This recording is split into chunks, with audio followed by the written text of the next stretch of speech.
विद्यार्थी मित्रांनो, परत मी M1 कडे या ठिकाणी येतोय, कारण इतके दिवस M2 च्या बऱ्याच गोष्टी आपण मग त्या टेस्ट पेपर असतील, हॉट्सची गणित असतील, मला वाटतं की तुम्ही सगळ्यांनी ती पाहिली असतील. निश्चित काही गणित अवघड आहे, पण प्रॅक्टिस मेक्स मॅन परफेक्ट असं म्हटलं जातं. त्या दृष्टीने तुम्ही जर ती करायचा प्रयत्न केला तर तुम्हाला कोणता आणि कसलाही प्रॉब्लेम येणार नाही. आणि एखादी गोष्ट अडली किंवा समजली नाही तर तिथं मी तुम्हाला अगोदर पण सांगितले की तिथंच मार्क करून ठेवा, की परत ज्यावेळेस आपली भेट होईल त्यावेळेस ती आपल्याला डिस्कस करता येईल आणि त्यातनं मध्यम मार्ग काढता येईल.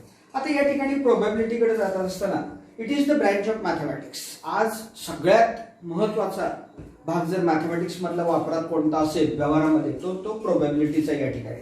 या प्रकरणामध्ये काय काय शिकायचं आपल्याला?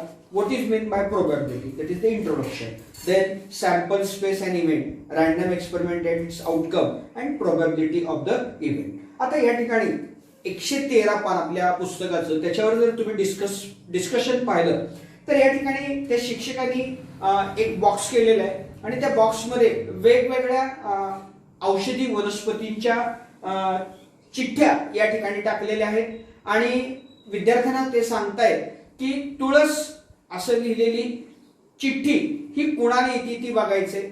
वर्गात काही 30-40 विद्यार्थी असतील तरी प्रत्येक विद्यार्थ्याला ती एक चिठ्ठी येईल अशा पद्धतीने या ठिकाणी ते तयार केलेलं असावं. आणि विद्यार्थ्यांना माहित नाही की कुणाला ती चिठ्ठी येणार आहे. त्यांनी कंडिशन एक घातलेली आहे की कुणीही जोपर्यंत शेवटचा विद्यार्थी या ठिकाणी ती चिठ्ठी उचलत नाही तोपर्यंत कुणीही आपली चिठ्ठी ओपन करायची नाही, म्हणजे उघडायची नाही. आणि त्यांचं डिस्कशन या ठिकाणी दिलेलं आहे.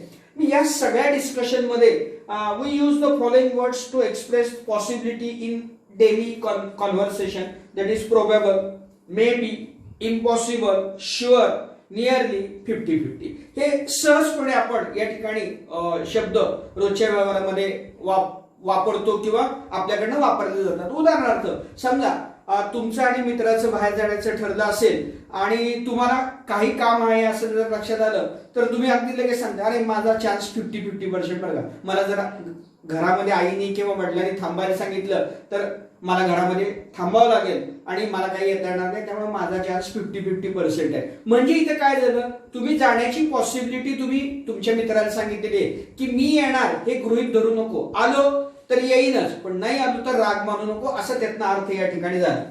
नाही काही उदाहरण आहेत त्यांचा विचार करूया. Most probably the rain will start today.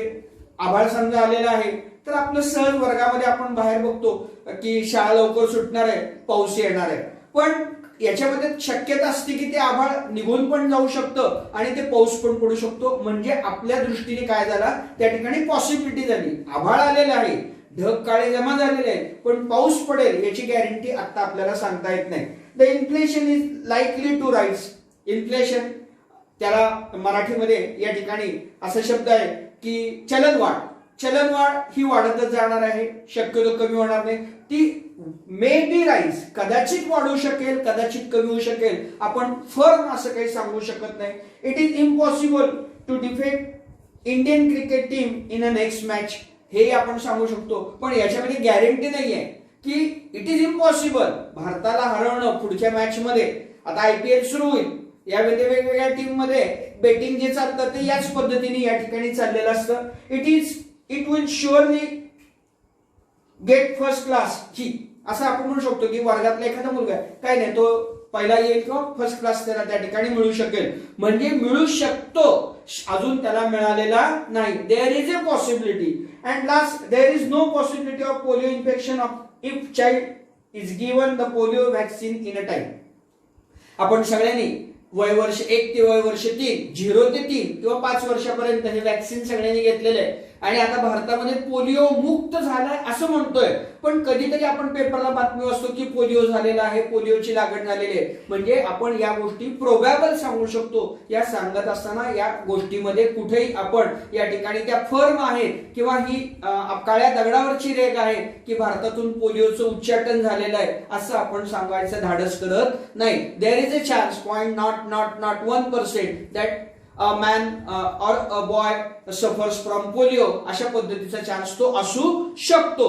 पण म्हणजे याचा अर्थ आपण 100% त्याकडे जाऊ शकत नाही. हा भाग पहिल्या पानावरच्या डिस्कशन मध्ये या ठिकाणी आपल्याला सांगता येतो. त्यानंतर page number 114 were the adjoining picture shows a toss before a cricket match. आपण प्रत्येक वेळेला या ठिकाणी क्रिकेट मॅच सुरू व्हायच्या अगोदर हा टॉस पाहत असतो.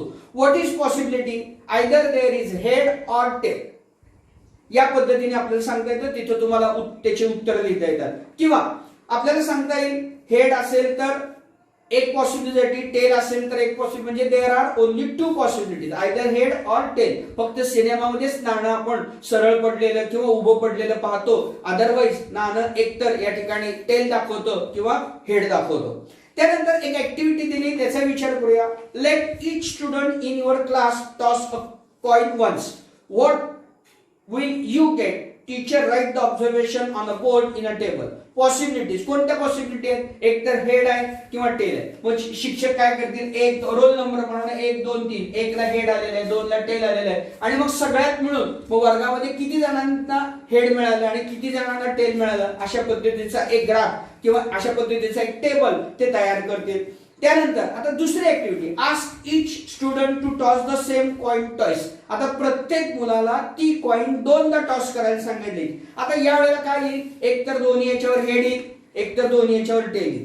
पहिल्या याच्यावर हेड येईल, दुसऱ्या याच्यावर टेल येईल, किंवा पहिल्या याच्यावर टेल येईल, दुसऱ्या याच्यावर हेड येईल. अशा पद्धतीने 4 पॉसिबिलिटीज त्या ठिकाणी मिळतील. मग शिक्षक परत रोल नंबर प्रमाणे या पॉसिबिलिटी सगळ्या लिहितील आणि त्या एकत्र करून हेड किती जणांना आला, हेड टेल किती जणांना आला, टेल हेड किती जणांना आला, किंवा टेल किती जणांना आला, अशा पद्धतीचं त्या ठिकाणी टेबल शिक्षकांना तयार केला जाईल. आणि अशा पद्धतीने त्या ठिकाणी विद्यार्थ्यांना म्हणजे हेड दोन्ही वेळेला हेड आलेले किती विद्यार्थी आहेत, दोन्ही वेळेला टेल आलेले किती विद्यार्थी आहेत, हे त्या ठिकाणी शिक्षक सांगतीलच आणि तुम्हालाही न सांगता त्या टेबलवरून लक्षात येईल. ऍक्टिव्हिटी 3, नाव थ्रो अ डाय वन्स. डाय आपण जी सापशिडीमध्ये डाय करतो त्याला डाय असं म्हणलं जातं. ती जर नीट पाहिली तर 1 पासून 6 पर्यंतचे आकडे त्याच्यावर असतात. What are the different possibilities of getting dots on upper space. कदाचित 1 येईल, 2 येईल, 3 येईल, 4 येईल, 5 येईल, 6 येईल. Each of this is a possible result of throwing a die. म्हणजे आपल्याला 6 वेगवेगळ्या पद्धतीने या ठिकाणी त्या अप्पर फेसवरचा नंबर दिसेल. एक तर 2 दिसेल, एक तर 3 दिसेल, 5 दिसेल, 6 दिसेल, 4 दिसेल किंवा 1 दिसेल. यापेक्षा वेगळी कोणती केस त्या ठिकाणी असणार नाही. मग आता हे सगळं शिकण्यासाठी किंवा ह्या गोष्टी पुढे आपल्याला नेण्यासाठी आपल्याला प्रोबॅबिलिटी मधल्या काही टर्म्स या ठिकाणी माहित असणं गरजेचं आहे. आणि त्या टर्म्स माहित असल्याशिवाय आपण प्रोबॅबिलिटी शिकू शकत नाही. तर यातली पहिली टर्म जी आहे ती random experiment. A random experiment is the experiment where all possible results are known to us in advance, but none of them can be predicted with certainty. यामध्ये आपल्याला सांगता येतं की एक प्रयोग आपण करतोय, त्या प्रयोगामध्ये काय होणार हे सगळं आपल्याला माहित असतं, परंतु आपण त्याचा ॲश्युरन्स किंवा त्याची जी सर्टन थिंग आहे ती आपण सांगू शकत नाही. उदाहरणाच्या माध्यमातून मी तुम्हाला एक समजावून सांगू शकतो. When we toss a coin, एक कॉइन टॉस केलेली आहे, we can't say whether head or tail will appear. आपण कॉइन टॉस करण्यापूर्वी हेडच येईल किंवा टेल येईल असं सांगू शकत नाही. So it is a random experiment. कारण कॉइन टॉस केल्यानंतरच आपल्याला कळणार आहे की हेड आला होता का टेल आला होता. त्याच पद्धतीने सापशिडी खेळताना आपल्याला समोरचा म्हणतो की अरे 3 यायला पाहिजे, 3 यायला पाहिजे, 3 यायला पाहिजे. आपण तो जो डाय असतो तो वर टाकतो, पण 3 येईल याची गॅरंटी या ठिकाणी आपल्याला सांगता येत नाही. 3 पेक्षा वेगळी संख्या सुद्धा येऊ शकते किंवा 3 सुद्धा येऊ शकतो. या सगळ्या एक्सपेरिमेंट जे केले जातात, प्रयोग केले जातात, त्यांना रॅन्डम एक्सपेरिमेंट असं म्हटलं जातं. याच्यामध्ये आपल्याला रिझल्ट काय आहे माहित नाही, परंतु we cannot say it certainly. आपण तो खात्रीशीर पद्धतीने सांगू शकत नाही. आभाळ आलेलं आहे माहित आहे, परंतु पाऊस येईल का हे सांगू शकत नाही. आभाळ आलं, शाळा सुटली आणि शाळेच्या गेटमध्ये गेलो आणि ऊन पडलं, काय सांगता येईल आपल्याला. म्हणजे जी शक्यता असते की 100% पूर्ण होण्याची, ती रॅन्डम एक्सपेरिमेंट मध्ये आपण सांगू शकत नाही. Random experiment is the experiment where all possible results are known to us. आपल्याला सगळे रिझल्ट माहित असतात इन ऍडव्हान्स, अगोदरच, but none of them can be predicted with certainty. यामध्ये आपण सर्टनली हा येईलच असं सांगू शकत नाही, त्याला रॅन्डम एक्सपेरिमेंट असं म्हटलं जातं. त्याची 2 उदाहरणं मी या ठिकाणी तुम्हाला सांगितले. Next, outcome. The results of the random experiments are called as outcome. आता कॉइन टॉस केली, कॉइन टॉस केल्यानंतर हेड आणि टेल येणार हे अगदी 100% खरं आहे. म्हणून for example, after tossing a coin, random experiment, but when we toss a coin there is a 2 possible outcome. तिथं आपल्याला 2 पॉसिबल आउटकम दिसतात, एक हेड तर येईल किंवा टेल तर येईल. So outcome of the results are 2. What are they? One that is head and other that is a tail. आणि अशाच पद्धतीने डाय समजा थ्रो केली, त्यात किती पॉसिबल आउटकम असू शकतील? 1 ते 6. म्हणजे एक तर 1 नंबर येईल, एक तर 2 नंबर येईल, अशा पद्धतीने 6 नंबर म्हणजे 6 वेगवेगळे आउटकम या ठिकाणी असू शकतात. The results of the random experiment are called as outcome. Random एक्सपेरिमेंटचा त्याचा महत्वाचा टप्पा म्हणजे आउटकम, की आपल्याला काय मिळणार आहे हे या ठिकाणी कळणार आहे. ते किती मिळणार आहे, किती, हे त्या परिस्थितीवर अवलंबून आहे. एक कॉइन टॉस केली तर आपल्याला 2 आउटकम मिळणार आहेत, एक हेड किंवा टेल. पण जर समजा 2 कॉइन टॉस केल्या तर आपल्याला 2दा हेड मिळणार आहे, एकदा हेड एकदा टेल मिळणार आहे, एकदा टेल एकदा हेड मिळणार आहे आणि 2दा टेल, म्हणजे 4 या ठिकाणी आउटकम असणार आहे. त्यामुळे नंबर ऑफ आउटकम हे प्रत्येक ठिकाणी वेगवेगळे आपल्याला दिसतील. जर समजा 2 डाय एकाच वेळेला आपण थ्रो केल्या तर त्यावेळेला मिळणाऱ्या आउटकमची संख्या 36 आहे आणि ते एक्झाम्पल मध्ये आपल्याला या ठिकाणी पाहायचं आहे. नेक्स्ट, लास्ट यातला equally likely outcome.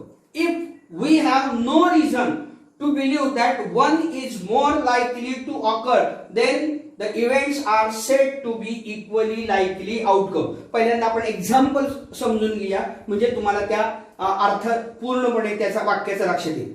When a coin is tossed, आता आपण काय केलं म्हणजे रॅन्डम एक्सपेरिमेंट मधून आउटकम मध्ये आलो. Coin is tossed, the 2 outcome head and tail are equally likely to come up. याशिवाय कुठलाही दुसरा आउटकम आपल्याला येणार नाही. याच्यामध्ये हेड टेल 1 2 3 4 5 6 येणार नाही, कारण आपण काय केलेली आहे, कॉइन टॉस केलेली आहे. त्यामुळे येणारे आउटकम हे 100% हेच असणार आहेत, याच्यापेक्षा वेगळे असणार नाही. त्याला इक्वली लाईकली आउटकम असं म्हटलं जातं. If we have no reason to believe that one is more likely to occur, याच्यापेक्षा वेगळा काही येणारच नाही, then the other then events are said to be equally likely outcome. आता आपल्याला माहिती आहे आपण कॉइन टॉस करतोय, हेड किंवा टेलच येणार आहे, याच्यापेक्षा वेगळं काही येणार नाहीये. आपण जर कॉइन टॉस करून 1 ते 6 पर्यंतचे आकडे येण्याची वाट बघत बसलो तर ते प्रॅक्टिकली कधीही शक्य असणार नाही. So that tossing of coin is even called as equally likely outcome because there are 2 possibilities, one that is head and second that is a tail. Second example, जर आपण डाय या ठिकाणी थ्रो केली तर काय असणार आहे पॉसिबल आउटकम त्या ठिकाणी आपल्याला सांगता येतील.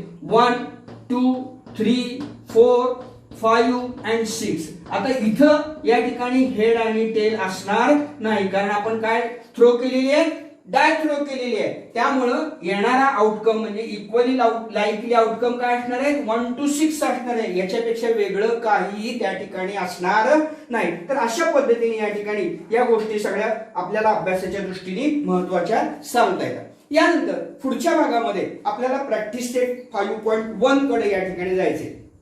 यामध्ये पहिलं गणित आपल्याला असं सांगता येतं की how many possibilities are there in each of the following. काय पॉसिबिलिटी असू शकतात खालच्या 4 एक्झाम्पल मध्ये. 1 मार्कासाठी हे गणित अतिशय महत्वाचं आहे. पहिलं गणित यात दिलेलं आहे, Vanita knows the following site in Maharashtra. She is planning to visit one of them in her summer vacation. उन्हाळ्याच्या सुट्टीमध्ये या ज्या साइट्स आहेत यापैकी एका साइटला ती जाण्याची शक्यता आहे. कोणकोणत्या साइट आहेत? अजिंठा आहे, महाबळेश्वर आहे, लोणार सरोवर आहे, ताडोबा वाईल्ड लाईफ सँच्युरी आहे, आंबोली आहे, रायगड आहे, माथेरान आहे आणि आनंदवन आहे. मग आपण जर विचार केला तर अजिंठा 1 नंबर, महाबळेश्वर 2 नंबर, लोणार सरोवर 3 number, Tadoba 4 number, Amboli 5 number, Rajgad 6 number, Matheran 7 number आणि आनंदवन 8. म्हणजे या 8 पैकी कोणत्याही ठिकाणी ती उन्हाळ्याच्या सुट्टीमध्ये तिच्या सोयीने जाऊ शकते. म्हणजे there are how many possibilities are there, 8 possibilities are there आणि त्यामुळे या ठिकाणी आपल्याला सांगता येते की there are 8 possibilities to go to Vanita for her summer vacation. अशा पद्धतीचं उत्तर तुमच्याकडनं अपेक्षित आहे. A day of a week is to be selected randomly. A day of the week आपल्याला माहिती आहे की आठवड्यामध्ये किती वार असतात तर 7 वार असतात, सोमवारपासून ते रविवारपर्यंत. मग आता इथं 7च वार असतील आणि या ठिकाणी यातला एक वार आपल्याला जर चूज करायचा आहे, सिलेक्ट करायचं आहे रॅन्डमली, तर आपल्याकडे पॉसिबिलिटी किती आहेत तर 7च आहेत. एक तर सोमवार असेल, एक तर संडे असेल, मंडे असेल, ट्यूसडे असेल, वेन्सडे असेल, थर्सडे असेल, फ्रायडे असेल किंवा सॅटरडे असतील. यापैकी वेगळा कोणता असणार नाही. तिथे जानेवारी, फेब्रुवारी, मार्च येणार नाही. They are month of the year. So week of the day are Sunday, Monday to Saturday. या पद्धतीने या ठिकाणी कोणते तरी 7 पैकी एक दिवस येईल. So there are 7 possibilities. Next, select 1 card from the pack of 52 cards. आपल्याला माहिती आहे की पत्त्याचा जो डाव असतो तो 52 पानात असतो आणि त्यातून एक पान फक्त या ठिकाणी आपल्याला सिलेक्ट करायचं असेल तर 52 पॉसिबिलिटीज त्या ठिकाणी असू शकतील. एक तर या ठिकाणी आपल्याला एका येऊ शकेल किंवा 10 येऊ शकेल. परत त्याच्यामध्ये तो कलर कोणता आहे त्याचा विचार, म्हणजे 52 पॉसिबिलिटीज त्या ठिकाणी असू शकतात. नेक्स्ट, या ठिकाणी शेवटचे गणित माझ्या दृष्टीने महत्वाचं आहे. 1 number from 10 to 20 is written on the card. Select 1 card randomly. आता इथं मुलं गडबड अशी करतात की 10 ते 20 आपल्याला 10 पण घ्यायचे आणि 20 पण घ्यायचे. मग सर समजा पहिल्या कार्डवर 10 लिहिलं, दुसऱ्या कार्डवर 11 लिहिलं, 12 लिहिलं, 13 लिहिलं, 14 लिहिलं, 15 लिहिलं, 16 लिहिलं, 17 लिहिलं, 18 लिहिलं, 19 लिहिलं आणि 20 लिहिलं. या पद्धतीने हे सगळं जर लिहिलं तर आपल्याला एकंदर पॉसिबिलिटीज किती हे आपल्या लक्षात येईल. तर या ठिकाणी आपल्याला सांगते 1 2 3 4 5 6 7 8 9 10 आणि 11. त्यामुळे इथं लक्षात ठेवायचे की 10 इन्क्लुडिंग आहे. त्यामुळे या ठिकाणी 11 पॉसिबिलिटीज हे उत्तर या ठिकाणी आपल्याला लिहिणं किंवा त्या ठिकाणी सांगणं हे अतिशय महत्वाचं आहे. कारण 10 इन्क्लूड आहे, त्यामुळे कार्डवर 10 पण असणार आहे आणि कार्डवर 20 पण असणार आहे. अशा पद्धतीने ही 11 कार्ड ठेवली असणार आहेत आणि या 11 कार्डामधून एक कार्ड आपल्याला सिलेक्ट करायचे म्हणून देअर आर 11 पॉसिबिलिटीज. या पद्धतीने आपल्याला लक्षात ठेवणं महत्वाचं आहे. तर अशा पद्धतीने या ठिकाणी 5.1 हा सेट प्रॅक्टिस सेट मी पूर्ण केलेला आहे. तर हा भाग परीक्षेच्या दृष्टीने आणि अभ्यासाच्या दृष्टीने अतिशय महत्वाचा आहे. Next, sample space. त्याच्याबरोबर परत रॅन्डम एक्सपेरिमेंट म्हणजे काय, आउटकम म्हणजे काय आणि इक्वली लाईकली आउटकम म्हणजे काय. रॅन्डम एक्सपेरिमेंट म्हणजे आपण केलेला अंदाज, या ठिकाणी काय होऊ शकतं. आउटकम म्हणजे त्याच्यातल्या पॉसिबिलिटी आणि जर त्या पॉसिबिलिटी आपल्या मनासारख्या आल्या तर त्याला इक्वली लाईकली आउटकम म्हणतात. इथपर्यंतचा भाग आतापर्यंत आपण संपलेला आहे. तर सगळ्यात महत्त्वाची गोष्ट म्हणजे what is mean bye sample space. The set of all possible outcome of a random experiment is called sample space. उदाहरणांच्या माध्यमातून मी नंतर समजावून सांगतोय, फक्त आता डेफिनेशन समजून घ्या. The set of all possible शक्य तितके आउटकम ऑफ रॅन्डम एक्सपेरिमेंट. आता आपण रॅन्डम एक्सपेरिमेंट त्यातले आउटकम आणि ते आउटकम आहेत त्याला आपण आता नाव देतोय sample space. Is called as sample space. It is denoted by letter capital S or omega OMEGA. पण आता सध्या आपण एस चाच मॅक्झिमम वापर करणार आहोत. पुढच्या याच्यामध्ये तुम्हाला 11वीला गेल्यानंतर ओमेगा हा शब्द या ठिकाणी वापरावा लागेल. आता आपण एस चाच मॅक्झिमम वापर या ठिकाणी करणार, capital S. Next, the elements of a sample space are called as a sample point or event point. ते एलिमेंट्स जे तयार होतील, आपण ज्या काही पॉसिबल आउटकम म्हणतोय ते एलिमेंट्स तयार होतील, त्या एलिमेंटना या ठिकाणी sample point or event point असं म्हटलं जातं. Each sample point is separated by other sample point by comma. हे पुस्तकात दिलेलं नाही, पण अतिशय महत्वाची गोष्ट या ठिकाणी आहे की ज्या वेळेला 2 सॅम्पल पॉइंट आपल्याला लिहायचे त्या दोघांमध्ये कॉमा असणं अत्यंत महत्वाचं आहे. For example, tossing a coin. आता कॉइन टॉस करायची. रॅन्डम एक्सपेरिमेंट, आउटकम आणि सॅम्पल स्पेस या तिघांचा मेळ या ठिकाणी आपण घालूया. कॉइन रॅन्डम एक्सपेरिमेंट काय करायचं आहे, to toss the coin. Outcome काय आहे, 2 आपल्याला पॉसिबिलिटीज मिळणार आहेत आणि आता सॅम्पल स्पेस काय आला, एक तर हेड मिळणार आहे किंवा टेल मिळणार आहे आणि ते कर्ली ब्रॅकेट मध्ये लिहिणं म्हणजेच या ठिकाणी सॅम्पल स्पेस लिहिणं. लिहिताना आपण लिहिलेलं आहे to toss tossing of a coin, possible outcomes or sample space S is given by H or T, head or tail separated by comma in a curly bracket. आता इथे पुढचा भाग, आता नंबर ऑफ एलिमेंट्स किती झाले, number of sample space, the elements of the sample space are called as sample point or event point. Sample point किती झाले, head एक झाला आणि टेल एक. सो एन ऑफ एस या सॅम्पल स्पेस मध्ये नंबर ऑफ इव्हेंट पॉइंट किती आहेत किंवा सॅम्पल पॉइंट किती आहेत, तर 2 आहेत. त्याच पद्धतीने टू थ्रो अ डाय किंवा थ्रोइंग अ डाय, जर समजा मला एक डाय थ्रो करायची असेल तर माझ्याकडं रॅन्डम एक्सपेरिमेंट, आउटकम आणि सॅम्पल स्पेस या तिघांचा विचार करून काय येईल, 1 2 3 4 5 आणि 6 इच सेपरेटेड बाय कॉमा. म्हणजे माझ्याकडं एन ऑफ एस किती झालं, 1 2 3 4 5 आणि 6. अशा पद्धतीने या ठिकाणी आपल्याला सांगता येतं की एन ऑफ एस कसं काढता येईल, एस कसं काढता येईल, आणि एस लिहिताना कर्ली ब्रॅकेट मध्ये प्रत्येक इव्हेंट पॉइंट जो आहे किंवा सॅम्पल पॉइंट आहे हा सेपरेट या ठिकाणी कॉमा करून करणं आवश्यक आहे. यानंतर तुम्हाला एक महत्वाची गोष्ट सांगतोय की पान नंबर 117 वर या सगळ्या गोष्टी या ठिकाणी दिलेल्या आहेत आणि काही ब्रॅकेट्स या ठिकाणी रिकाम्या सोडलेल्या आहेत. ते एकदा शांतपणे पहिल्यांदा या सगळ्या डेफिनेशन्स पाहून नंतर त्या ब्रॅकेट्स भरण्याचा प्रयत्न करा. हे पान आपल्या दृष्टीने अत्यंत आणि अत्यंत महत्वाचं आहे. The sample space for a coin tossed twice is the same, बघा 2 कॉइन एका वेळेला टॉइस करणे, as that of 2 coin tossed simultaneously. म्हणजे एका हातात 2 कॉइन टॉस करणं किंवा 2 मुलं उभारून एकाच वेळेला कॉइन टॉस करणं याला गणितामध्ये एकच क्रिया मानलं गेलेलं आहे.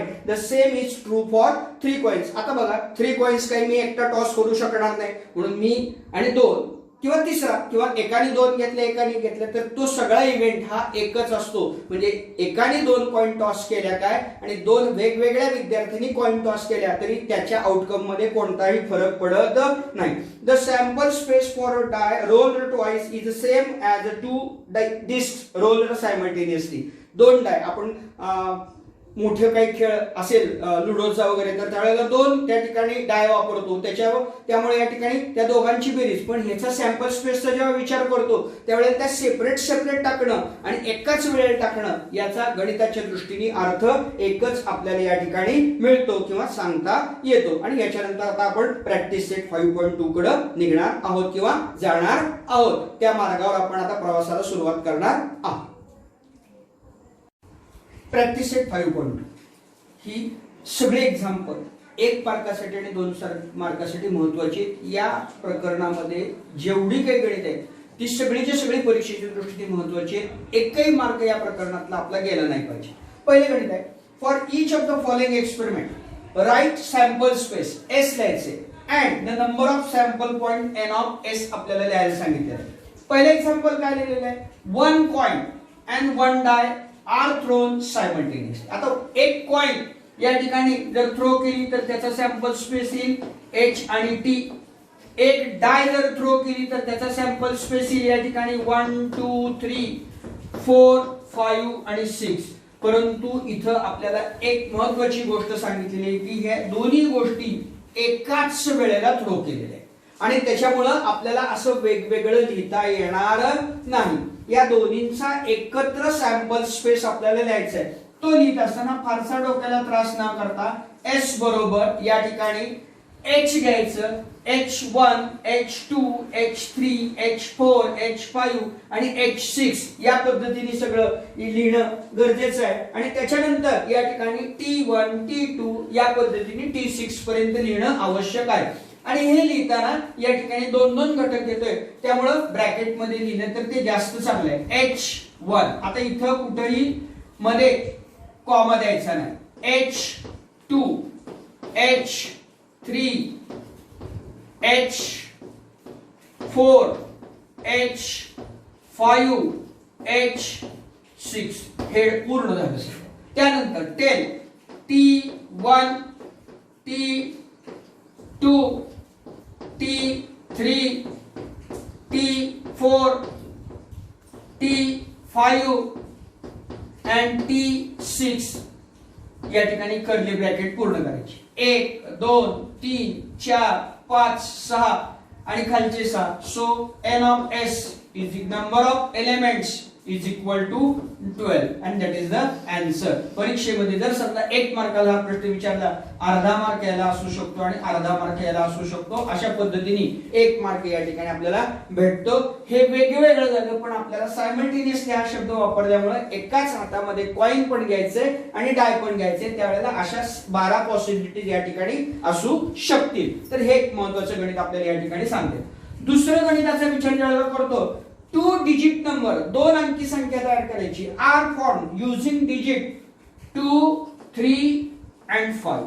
आणि कंडिशन काय दिलेली आहे, विदाउट रिपीटिंग अ डिजिट. म्हणजे आपल्याला इथं काय काय चालणार नाही आहे, 22 चालणार नाही, 33 चालणार नाही आणि 55 पण चालणार नाही, कारण आपल्याला रिपिटेशन इज नॉट अलाउड असं सांगितलेलं आहे. आपल्याला 2 डिजिट नंबर करायचे, रिपिटेशन चालणार नाहीये, या 2 कंडिशनचा या ठिकाणी विचार करायचा आहे आणि त्या पद्धतीने सॅम्पल स्पेस एस पहिल्यांदा तयार करायचं.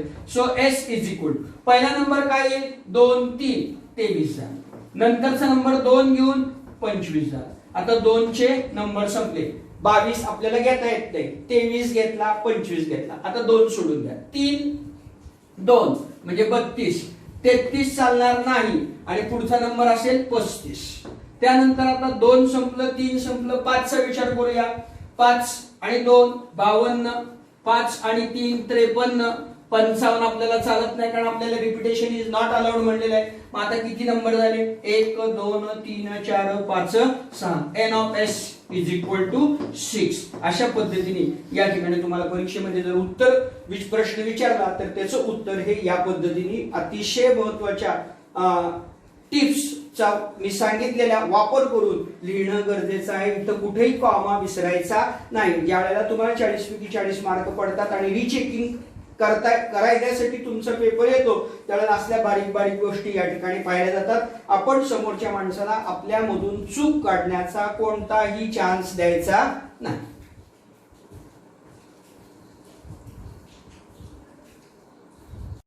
Example number 2, the arrow is rotated. हा जो रेड कलरचा दाखवला, rotated and it stops randomly. तो अचानक थांबतोय ऑन द डिस्क, या डिस्क मध्ये.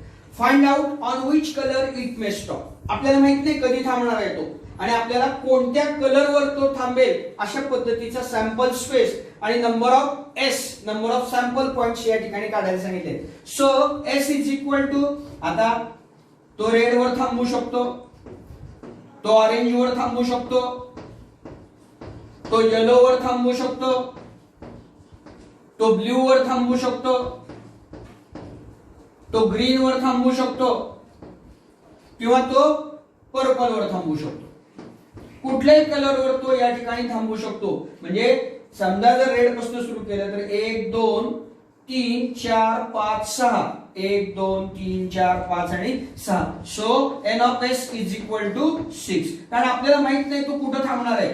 सुरुवात केली, एखाद्याने त्याला टच केला, ऑरेंज वर थांबला, दुसऱ्या विद्यार्थ्याने टच केला, ब्ल्यू वर थांबला, तिसऱ्या विद्यार्थ्याने टच केला, पर्पल वर थांबला, चौथ्या विद्यार्थ्याने टच केला, परत तो ऑरेंज वर थांबला. असं काही सांगता येत नाही तो एका ठिकाणी थांबणार नाही. म्हणजे संभाव्य काय काय असू शकतं, तर या 6 केसेस असू शकतात. तो रेड वर तर थांबेल, तो ऑरेंज वर तर थांबेल, येलो वर तर थांबेल, ब्ल्यू वर तर, ग्रीन वर किंवा पर्पल वर. म्हणजे नंबर ऑफ सॅम्पल पॉइंट्स किती झाले या ठिकाणी, 6 झाले. नेक्स्ट पुढचं गणित, in the month of March 2019 find the days on which the date is multiple of 5. या ठिकाणी मी ते कॅलेंडर काढत नाही, पुस्तकामध्ये कॅलेंडर आहे, तुम्हाला वाटलं तर दाखवतोय. पण आता इथं मार्च 2019 या ठिकाणी दिलेलं आहे, आठवडे दिलेले आहेत. 1 पासून सुरुवात झालेली आहे फ्रायडेला आणि 31 ला या ठिकाणी सॅटर्डेला तो मार्च 2019 संपलेला आहे. प्रश्न आपल्याला काय आहे, in the month of March find the days on which the date is multiple of 5. 5 किंवा 5च्या पटीमधली संख्या या महिन्यातली काय काय असू शकते. तर या ठिकाणी याचा सॅम्पल स्पेस लिहिताना एस इज इक्वल टू 5 असेल, 10 असेल, 15 असेल, 20 असेल, 25 असेल आणि 30 असू शकेल. म्हणजे अशा पद्धतीने 5 किंवा 5च्या पटीतल्या संख्या जर म्हटलं तर 5 मार्च असू शकेल, 10 मार्च असू शकेल, 15 मार्च असू शकेल, 20 मार्च 25 मार्च आणि 30 मार्च अशा पद्धतीने एन ऑफ एस चा ज्यावेळेला आपण विचार करतो त्यावेळेला 1 2 3 4 5 आणि 6 त्या ठिकाणी पॉसिबल आउटकम असू शकतात. पण जर समजा हेच या ठिकाणी फेब्रुवारीच्या महिन्यामध्ये जर आपल्याला विचारलं तर आपल्याला या ठिकाणी नीट विचार करून उत्तर द्यावं लागेल. कारण फेब्रुवारी महिना जर तो लीप इयर नसेल तर तो 28 दिवसाचा असतो आणि लीप इयर असेल तर 29 दिवसाचा असतो. हे पहिल्यांदा पाहावं लागेल आणि नंतर 5 किंवा 5च्या मल्टिपल मध्ये म्हणजे 5 येईल 10 येईल 15 येईल 20 येईल 25 येईल. कारण फेब्रुवारी मध्ये 30 कधीही असणार नाही. कारण मॅक्झिमम तारीख फेब्रुवारी मधली आपल्याला सांगता येते की 29 जर लीप इयर असेल तर. म्हणजे कोणता महिना आहे हे पाहणं अतिशय महत्वाचं आहे अशा प्रश्नामध्ये. त्यामुळे अशा प्रकारचा प्रश्न सुद्धा परीक्षेमध्ये आपल्याला येऊ शकतो. तो व्यवस्थित त्या ठिकाणी उत्तर देणं गरजेचं आहे. Example number 4. Form a road safety committee of 2 दोघांची करायची. From 2 boys name as B1 B2 and 2 girls name as G1 G2 complete the following activity. आपल्याला ऍक्टिव्हिटी पूर्ण करायची. 2च माणसं पाहिजे, 2 पेक्षा जास्त नकोय. पहिल्यांदा आपल्याला सांगितले कमिटी ऑफ ओनली 2 बॉयज, ती काय होईल B1 B2. आता इथं चुकूनही कॉमा देऊ नका कारण कमिटी तयार करायची, ते एकत्र आहेत सगळे. त्यामुळे चुकूनही B1 B2 च्या मध्ये कॉमा देऊ नका. कमिटी ऑफ 2 गर्ल्स, 2च मुली पाहिजेत G1 G2. इथेही कॉमा द्यायचा नाही कारण 2 कमिटी करायची दोघांची. तिसरा ऑप्शन आपल्याला दिलेला आहे committee of 1 boy and 1 girl आणि पहिल्यांदा त्यांनी दिले B1 G1. आता इथं मात्र कॉमा आपल्याला द्यावा लागेल. B1 G1 म्हणजे पहिला मुलगा पहिली मुलगी. आता पहिला मुलगा दुसरी मुलगी. पहिल्या मुलाचं काम संपलं, तो 2दा आला. एकदा पहिल्या मुली बरोबर आला, एकदा दुसऱ्या मुली बरोबर आला. आता दुसरा मुलगा B2 हा पहिल्या मुली बरोबर G1 बरोबर आणि B2 हा दुसऱ्या मुली बरोबर B2 G2 आणि या सगळ्यांचा सॅम्पल स्पेस या ठिकाणी सांगितलेला आहे. तर तो B1 B2 कॉमा, आता हे तुम्ही असं लिहिलं तरी चालेल, G1 G2 कॉमा नंतर B1 G1 comma B1 G2 comma B2 G1 comma B2 G2 आणि इथं कर्ली ब्रॅकेट पूर्ण. आता इथं 1 2 3 4 5 आणि 6 आपला आलं का बघूया. 1 2 3 4 5 आणि 6. So n of S is equal to 6. ही ऍक्टिव्हिटी परीक्षेच्या दृष्टीने अतिशय आपल्याला महत्वाची सांगता येते. तर अशा पद्धतीने या ठिकाणी 5.2 या ठिकाणी पूर्ण केलेला आहे. पुढच्या पिरियडला आपण नेक्स्ट पुढचा भाग पाहणार आहोत.